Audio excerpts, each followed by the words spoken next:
তোমরা যতই এই বাংলাদেশকে গিলে থাকার চেষ্টা করো, এই বাংলাদেশের মানুষ কিন্তু ঘুমিয়ে নাই, তারা কিন্তু সজাগ হয়ে যাচ্ছে। এই জন্যে যে ঘটনা ঘটিয়েছে আমরা তীব্র নিন্দা জানাই।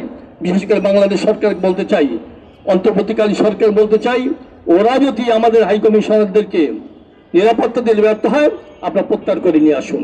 আর ভারতকে স্পষ্ট ভাষায় এই বাংলাদেশ কাছে ক্ষমা চাইতে হবে। গত কয়েকদিন আগে তাদের